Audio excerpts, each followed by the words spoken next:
Hi YouTube, let's talk Black Ink Crew. This episode, I believe, is entitled Serving Wedding Realness. But before we get to the wedding reception part, it was kind of like this episode gave you real and ratchet. So, do you want to talk about the real part first or the ratchet part first? I guess let's start with the real. Sky. Every time it's something about Sky, it always just breaks my heart. That girl has had such a hard life, and sometimes people's anger is misplaced, and she has a lot going on. She had to grow up real fast. She's been through a lot of real situations in life, and the fact that her mother is bipolar, she's missing, she doesn't really have a strong family connection besides just her mother. She just has no outlet for those emotions, and it just kind of blew up on her. And kudos to Caesar, for being there for her, for being a support system for her, because he's a guy. She has a best friend that's a girl, that Lash girl from last season, that was in partnership with the whole eyelash thing with Rashida from Love and Hip Hop franchise. But she wasn't driving around with her.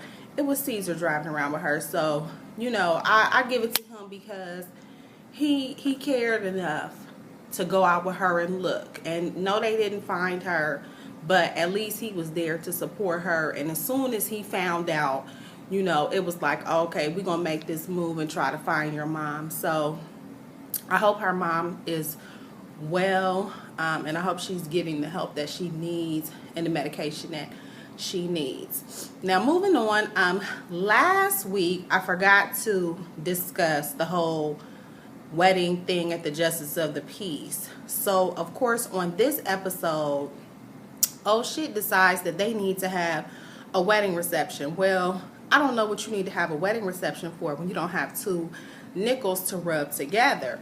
And the new wife let the tea spill that everything that they're getting is coming from her pocket. When he told her, you don't need to worry about it, you need to worry about finding a job since you unemployed. When he ain't brought no check, no dollars in the house. And then she was like, everything we got is because of me and my savings. And then she was like, I had a good job at the mayor's office. You mean to tell me that you in California working for a mayor and you about to move to New York? He don't know nobody. He couldn't get you no kind of job. You couldn't get no reference. I mean, if you had such a stellar career and you was so well loved and well known and whatnot, then those connections politically should have taken you a little bit further. But you chose to link up with a crackhead and get on reality TV. So you probably burned your bridge.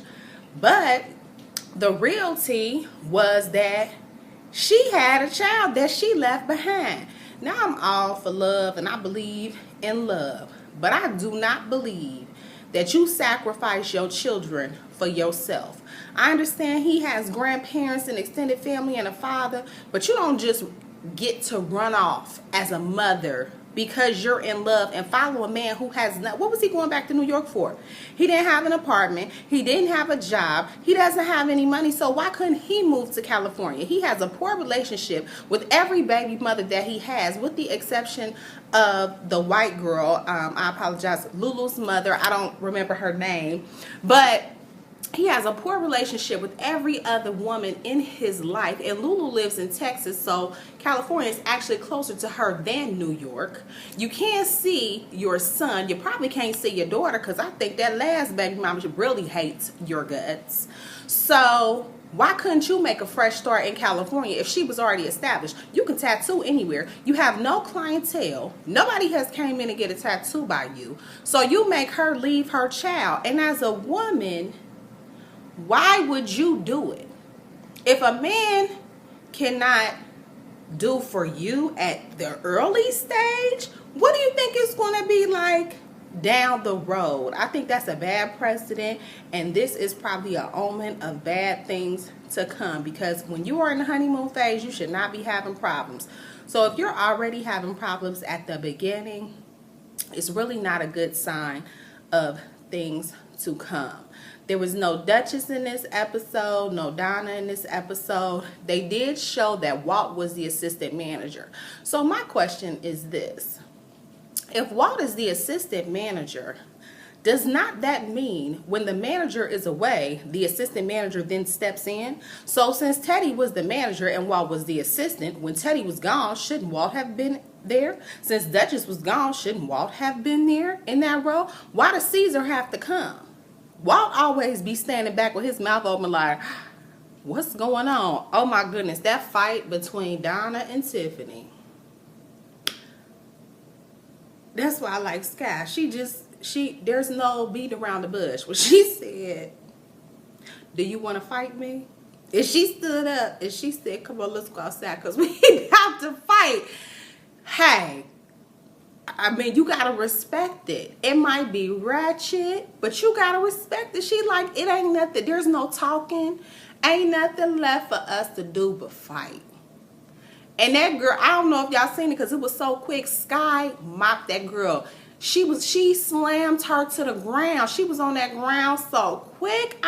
Y'all might have seen her get in the ambulance, but I seen her put that girl down. So don't let them stitches fool you. She did that herself when she jumped on top of that girl and hit that dang on dough.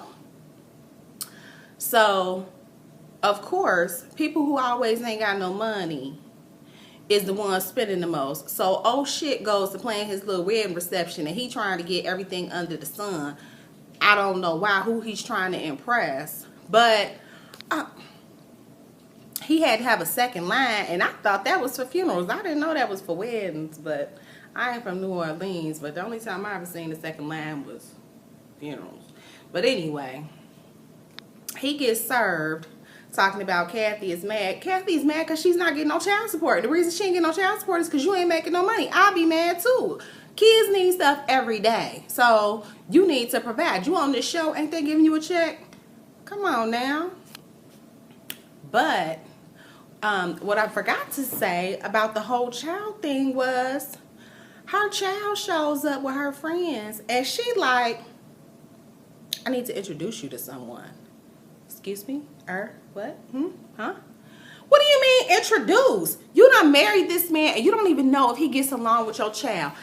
Steve Ghetto Harvey even said, you should introduce a man to your children early in the relationship, because if they do not get along, then you can end it. You don't have to be attached. Why would you move across the country with someone and you've never even introduced them to your child and let alone marry them? So this is some fly-by-night, wild night in Vegas, just on a whim type of stuff.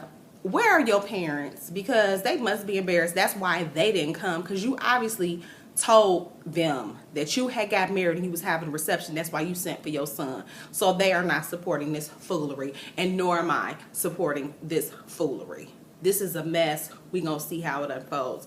I'll talk to y'all next week. Bye.